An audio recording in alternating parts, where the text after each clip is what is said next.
اس مرتبہ جو ہماری پارلیمنٹری پارٹی کی میٹنگ ہو رہی ہے، ہم ہمیشہ اپنے اجلاس سے پہلے ہر اجلاس سے پہلے ایجنڈا پہ بحث کرنے کے لیے ہم پارلیمنٹری پارٹی کی میٹنگ بلا رہے ہیں، اور ہم پارلیمنٹری پارٹی میں وہی لوگ شامل کر دیتے ہیں جو یہاں پارلیمان میں بیٹھے ہوتے ہیں اور ہمارے ایم این ایز ہیں۔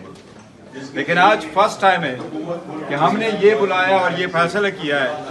کہ ہماری ایکچوئل جو پارلیمنٹری پارٹی ہے وہ وہی ہے جو فارم 45 پہ یہ سارے ہمارے ایم این اے صاحبان جو جیتے ہوئے ہیں اور جن کو ہروایا گیا ہے، جس میں سے ہمارا ریحانہ ڈار صاحبہ بھی شامل ہے اور ہمارے باقی سارے ساتھی اس میں شامل ہیں۔ ہم آپ کو بلا کے ایک میسج دینا چاہتے ہیں، اور یہ میسج ہم ایز اے پارٹی نہیں، ایز اے قوم پاکستانی دینا چاہتے ہیں، اور ہم چاہتے ہیں کہ ڈیموکریسی میں پبلک کا ایک ہی رائٹ ہوتا ہے، وہ ووٹ دینے کا ہے، اور جب وہ ووٹ دیتا ہے تو یہ فنڈامنٹل اصول ہے کہ اس ووٹ کو گنا جائے گا، اور جو ووٹ گنا جاتا ہے اس کے مطابق جو منتخب ہوا ہو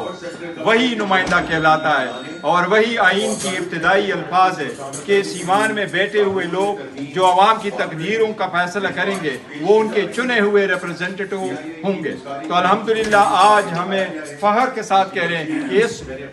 اس نوز لابی میں الحمدللہ عوام کے چنے ہوئے لوگ موجود ہیں۔ ہم آپ کے بڑے پراؤڈ ہیں۔ ہم احتجاجاً آپ لوگوں کو خان صاحب کے لیے آواز اٹھانے کے لیے رہائی کی خاطر ہم نے یہ احتجاج ہر روز رکھا ہے اسپیشل بجٹ میں۔ یہ بجٹ سیشن کی جو اسپیشل سیشن چل رہا ہے اس کے لیے ہم جا رہے تھے، پر آپ کا آواز اس میں ہونا لازم ہے۔ ہم آپ کی ہر آواز کو اس پارلیمان میں اٹھاتے ہیں۔ ہم نے پارلیمان کے سامنے پہلے دن ایک پوائنٹ اٹھایا تھا، پہلے دن جس وقت ہم انٹر ہوئے میں نے اور عمر ایوب صاحب نے پوائنٹ آف آرڈر یہ اٹھایا تھا کہ جناب اسپیکر، یہ ہاؤس کمپلیٹ نہیں ہے، اس میں ہمارے جو ریزرو سیٹ پہ نمائندگان آ رہے ہیں وہ بھی ابھی نہیں آئے،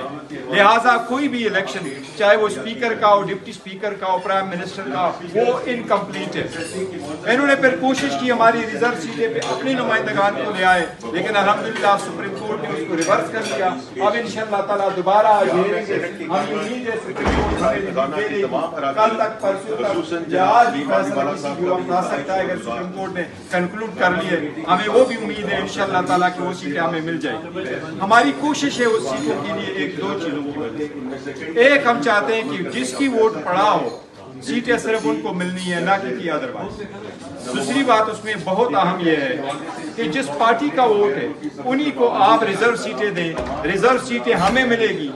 پھر ہم اس پوزیشن میں ہوں گے ان کے ساتھ، اور اگر ریزرو سیٹیں ان کو ملتی ہے ان کے پاس 2/3 میجارٹی آ جائے گی جو یہ اپنے پرسنل انٹرسٹ کے لیے استعمال کریں گے۔ ہم اس کی بھرپور مذمت کریں گے، ہم اس کو روک تھام کے لیے جدوجہد اور کوشش کریں گے انشاءاللہ تعالی۔ اس بجٹ پہ ہم نے ان کو آج ایک بات یاد کرانی ہے۔ میں نے اسپیکر صاحب اسد کیسر صاحب کو کہا ہے کہ میں نے ریکارڈ نکالا ہے اس اسمبلی میں آج جو بجٹ سیشن چل رہا ہے اس سے اور پہلے میں ایک فرق تھا، اس میں ابھی تک ہمارے سارے ایم این اے صاحبان نے تقریر نہیں کی، اور بڑے ان کو ریکویسٹ کر کے ہم نے ٹائم لیا ہے۔ ہمیشہ سے لیڈر آف دا اپوزیشن جو اسپیچ کرتا ہے وہ آپ کے ٹائم سے ختم نہیں ہوتا جو ممبران صاحبان کر رہے ہیں، لیکن میں نے نکالا 2019 میں، 20 میں، 21 میں منیمم جو ممبران صاحبان نے اسپیچ کی تھی وہ 250 ایم این اے نے اسپیچ کی تھی 2019 میں۔ خان صاحب اسمبلی میں بیٹھے اور وہاں فیکٹس اینڈ فگر یاد کرائے گئے، اس کی ویڈیو بھی موجود ہے جو اسپیکر صاحب شیئر کر رہے ہیں۔ ہم کوشش یہی کر رہے ہیں کہ اپنا پارٹیسپیٹ ان کے ساتھ پارلیمان میں بھی حق ادا کریں، اور اسی طرح جو دوسری جگہ پہ باہر ہے وہ بھی ہم لڑائی ان کے ساتھ لڑیں گے۔ اب ہم نے ان کو ایک اور پوائنٹ آف آرڈر کیا ہے، جو آپریشن کی بات ہو رہی ہے ملٹری کی، جس کی کلیریفیکیشن کل پی ایم ہاؤس سے بھی آئی ہے کہ ابھی تک اسے خط و خاص ہوئے نہیں ہوئے، اور وہ یہ کہہ رہے ہیں کہ جی ملٹری آپریشن نہیں ہے، لارج اسکیل پہ کوئی نقل مکانی نہیں ہوگی۔ اس پہ کلیریفیکیشن آنے سے پہلے بھی ہم نے یہاں پوائنٹ آف آرڈر اٹھایا کہ جو بھی فیصلہ ہو، جو بھی خط و خاص ہوئے ہونا ہے، وہ سارے کے سارے سب سے پہلے اس اسمبلی میں آ جائے، اور انشاءاللہ تعالیٰ جس دن اسمبلی میں لے کے آئیں گے انشاءاللہ ایک بار پھر ہم اپنے فارم 45 کے کینڈیڈیٹ کو لے کے آئیں گے، آپ کو گیلری میں بٹھائیں گے انشاءاللہ تعالیٰ، اور پھر بحث کریں گے انشاءاللہ۔ شکریہ۔